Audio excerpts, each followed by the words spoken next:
Rosh Hashanah adalah waktu penting melakukan tasyubah sebelum tahun baru Yahudi. Ini kesempatan merefleksi diri, memperbaiki kesalahan dan melakukan introspeksi spiritual.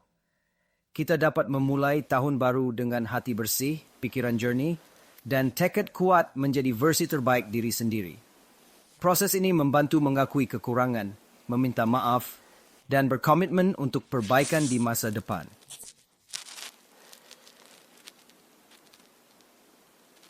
Generasi terdahulu mencari cara terhubung dengan Hashem. Kini, jika tidak dekat dengannya, kita cenderung bergabung dengan mereka yang mencari keringanan untuk berbuat dosa. Dulu kita mencari kedekatan, sekarang kita mencari keringanan. Pertanyaan seperti, haruskah saya menjaga Yom Tov kedua atau saya tinggal di perbatasan Israel muncul. Namun, saat Rosh Hashanah, kita harus ingat ini bukan waktu mencari keringanan atau celah dalam aturan. Dulu kita mencari kedekatan, kini kelonggaran. Apakah saya harus menjaga Yom Tov kedua? Saya tinggal di perbatasan Israel. Pada Rosh Hashanah ini bukan waktu mencari kelonggaran atau jalan keluar. Kita harus melakukan lebih banyak, bukan lebih sedikit. Di pengadilan, kita harus terlihat lebih baik. Meski Hashem tahu kita tidak selalu baik, setidaknya kita menunjukkan usaha untuk berubah. Ini yang bukan itu mengurangi pembelajaran atau tindakan, tapi melakukan lebih banyak. Di pengadilan ilahi, kita harus terlihat lebih baik dan siap. Meski Hashem tahu kita tidak selalu baik, kita harus menunjukkan usaha tulus untuk berubah dan memperbaiki diri. Inilah saat tepat meningkatkan kedekatan dengannya. Kami mencoba belajar setiap hari 2 minggu sebelum Rosh Hashanah. Selama setahun, saya jarang belajar. Namun dalam 2 minggu terakhir, saya belajar lebih banyak dari sepanjang tahun. Kehadiran saya di pengadilan menunjukkan perubahan kecil dan komitmen untuk melanjutkannya. Saya memberitahu Anda ini karena jika Anda datang ke Rosh Hashanah tanpa niat untuk berubah, Anda benar-benar dalam masalah yang sangat serius. Mishnah di Avot dan Masechet Yoma dengan jelas menyatakan bahkan Yom Kippur tidak akan membantu. Ini berlaku khususnya bagi orang yang berkata dengan sikap acuh, saya akan berdosa, lalu bertobat. Saya akan berdosa lagi, lalu bertobat lagi. Sikap semacam ini menunjukkan ketidakseriusan dalam pertobatan dan meremehkan makna sejati dari penyesalan. Dia tahu itu dosa, tapi berpikir lolos. Berapa puasa untuk membuang benih, Rabbi? 84. Paksa $20, waktu 2, 3, 4, 5. Baik, mengerti. Yang lain, ayo. Dia akan berdosa, tapi melakukannya besok, Rabbi. Mishnah menyatakan, seseorang seperti itu memiliki hukuman yang unik berbeda dari yang lain. Apa hukuman tersebut? Hashem berkata, kamu tidak akan melakukan tasyubah. Hashem memutuskan untuk mereka tidak melakukan tasyubah. Itu hukuman tersebut.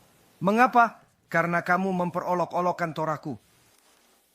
Dan tebak apa? Yom Kippur tidak membantu mereka. Mereka bisa menangis setiap lagu dalam gaya Sephardi atau Nusach Ashkenazi. Itu tidak akan membuat perbedaan. Mereka bisa berpuasa selama 10 hari, bukan 1 hari, temlu. Temlu hari berturut-turut seperti Baba Sali. Itu tidak akan membantu mereka. Mengapa Anda tidak mencari perubahan? Anda hanya mencari keringanan dan jalan keluar, bukan kedekatan dengan Hashem. Nasihat terbaik adalah mulai mendekat kepadanya sekarang, tanpa menunda lagi. Mengapa? Karena saat hari penghakiman tiba, Anda akan terlihat berbeda dari biasanya. Anda akan tampak sedikit berubah dibanding sepanjang tahun. Menunjukkan upaya Anda untuk memperbaiki diri dan mendekatkan diri padanya. Ingatlah cara ini harus ada karena Gedi tahu hatimu. Rabotai, saat ini adalah ketika keputusan tersulit dibuat. Gemara dalam Maseket Rosh Hashanah menyatakan Hakadosh memutuskan nasib kita pada saat kritis yang menentukan masa depan. Ini waktu penting di mana setiap tindakan kita berbobot besar. Penghakiman individu bersifat pribadi, bagai domba di tali sempit puncak bukit. Hanya satu bisa lewat. Tiap langkah berisiko, tiap keputusan menentukan nasib. Tak ada tempat bersembunyi atau mencari bantuan. kita sendiri menghadapi akibat pilihan kita. Hakadosh mengukur dan mengevaluasi kita secara individual. Ini bukan waktu untuk bergantung pada torah kakek, sefarim nenek moyang atau sedekah masa lalu. Sekarang, setiap orang dievaluasi berdasarkan perbuatan dan cara melakukannya sendiri. Kita harus bertanggung jawab atas tindakan kita sendiri dan berusaha untuk terus memperbaiki diri dalam pelayanan kita kepadanya. Sekarang Gemara mengatakan bahwa setiap orang akan diadili mengenai berapa banyak uang yang akan mereka dapatkan. Apakah mereka akan menikah atau bercerai? Apakah mereka akan memiliki anak atau tetap tanpa anak? Apakah mereka akan menjadi yatim piatu atau tetap bersama orang tua? Banyak hal yang diputuskan, Rabotai, termasuk apakah seseorang akan hidup atau mati, termasuk dekret keras yang mungkin tidak pernah Anda ketahui, Bezrat Hashem. Tetapi Sefer Yechezkel memberikan kita peringatan yang jelas tentang salah satu ketetapan ini.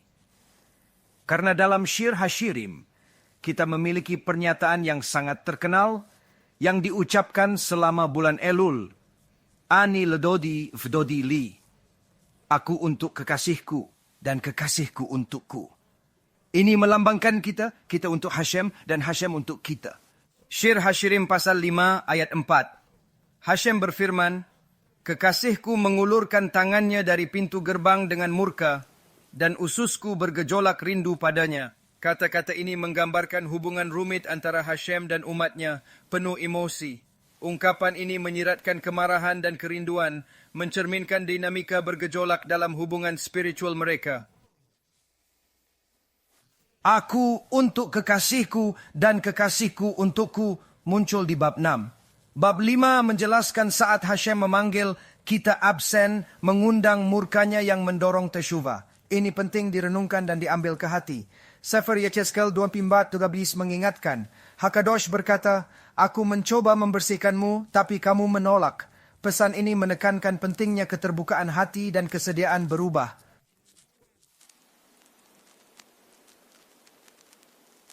Kemarahan mendorong kita melakukan tesyuva, proses pertobatan, dan kembali ke jalan benar.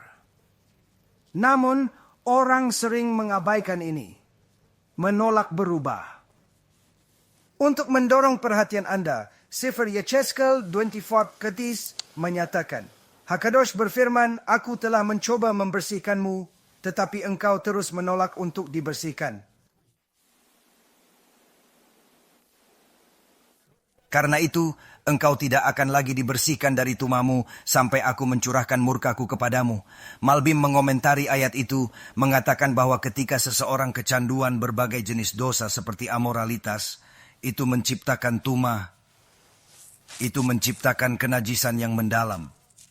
Dan kenajisannya serta amoralitasnya akan terus melekat, sulit untuk dihilangkan tanpa pertobatan yang sungguh-sungguh. Ayat ini menjelaskan mengapa seseorang tidak melakukan tesyuva dan tidak dibersihkan saat Hashem memberi kesempatan. Hashem berkata, kamu tidak dibersihkan karena tidak melakukan tesyuva saat aku memberimu kesempatan. Ini menekankan pentingnya memanfaatkan setiap kesempatan untuk bertobat dan membersihkan diri. Saya telah memberi Anda banyak peringatan, corona, krisis keuangan, pidato Rabbi yang menakutkan, pesan dari teman-teman, CD, selebaran, USB, paket kiruf, bahkan tamparan. Saya memberi Anda berbagai hal, namun Anda masih belum melakukan tesyuva. Tahukah Anda mengapa? Karena Anda kecanduan dosa-dosa Anda. Tapi itu tidak akan membantu Anda. Hashem berkata, jika kecanduan dosa dan tak membersihkan diri saat ada kesempatan, kamu tak akan dibersihkan hingga aku menimpakan murkaku. Kamu tak bisa bertobat sampai Hashem menyakitimu. Hashem Yishmor. Aku mengalaminya, dan itu sangat menyakitkan. Hal ini sulit, tapi penting dipahami. Ini adalah pelajaran berharga tentang pentingnya bertobat saat diberi kesempatan, sebelum terlambat.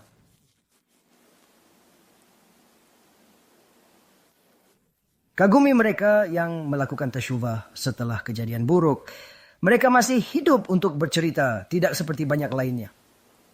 Beberapa malu, padahal seharusnya bangga atas keberanian mereka. Saya bertemu seseorang yang mengalami operasi serius dan penderitaan hebat, namun tetap tegar dan bersyukur. Ini mengingatkan kita akan berharganya hidup dan pentingnya introspeksi diri. Keduanya dari kami senang karenanya, bukan untuk penderitaan dan kesakitan. Bahwa kita bisa hidup setelah murka. Setelah murka Hashem yang begitu dahsyat. Tapi lihatlah Rabotai, kalian tidak perlu melewati itu semua. Kalian bisa mendengarkan ceritanya, belajar darinya dengan seksama, melakukan tesyuva dengan sungguh-sungguh, dan melewatkan seluruh bagian murka itu. Kecuali jika kalian memang ingin bunuh diri, yang tentu saja tidak dianjurkan.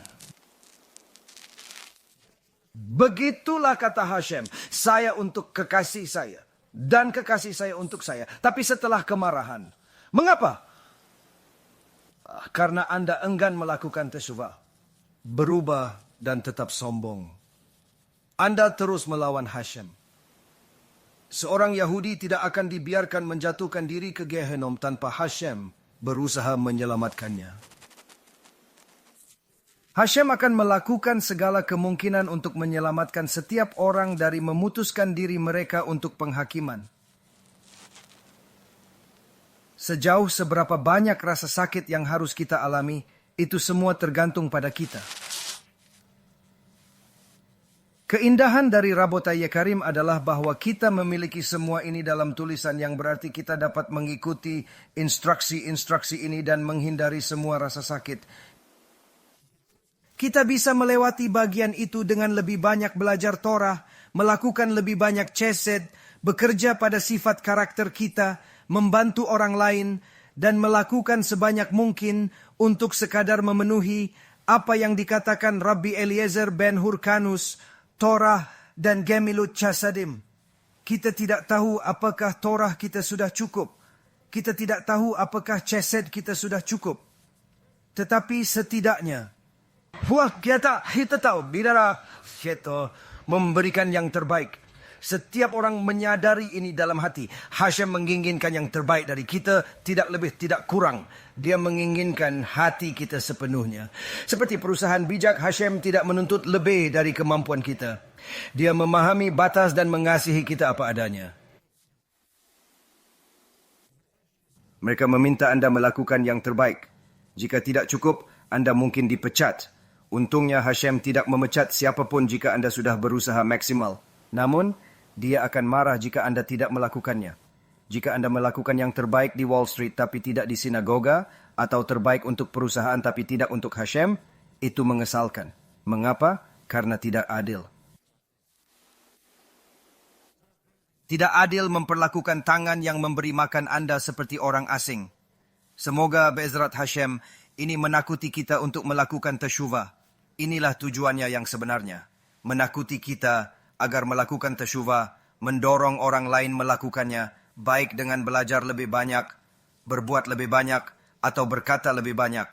Juga menakuti kita agar tidak mendengarkan para gembala yang membuat kita tersesat dan menjauh dari jalan yang benar. Bersikap netral bertahun-tahun tidaklah cukup. Kita harus lebih dari itu. Pahamilah bahwa bukan kebetulan Ralph Wasserman banyak membahas tentang para gembala dalam bukunya. Bukan kebetulan hal itu ada dalam Nabi Yechezkel dan kitab suci lainnya tersebar di seluruh Torah, menunjukkan betapa pentingnya hal ini dalam ajaran kita. Ini adalah pesan yang berulang kali ditekankan untuk kita pahami dan terapkan. Kita harus bertanggung jawab atas diri sendiri dan sumber informasi kita. Banyak orang mendapat informasi salah, menyebabkan kebingungan tentang benar dan salah, sehingga tersesat. Saat ini bukan waktu untuk membuat kesalahan, karena harganya sangat mahal. Kita perlu berhati-hati dalam memilih sumber informasi, dan bertindak bijaksana untuk menghindari konsekuensi yang merugikan.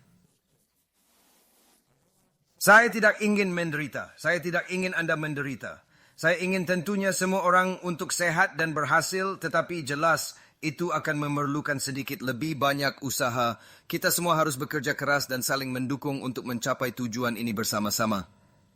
Dengan tekad dan kerjasama yang kuat, kita bisa menciptakan dunia yang lebih baik bagi semua orang. Ian Sokarin mendapatkan fitur baru untuk menggunakan aplikasi ini bersamaan dengan aplikasi lain di ponsel. Ian bisa membagikan ceramah langsung, menyumbang online dan mendukung kehilah kami serta pekerjaan Torah kami melalui aplikasi ini.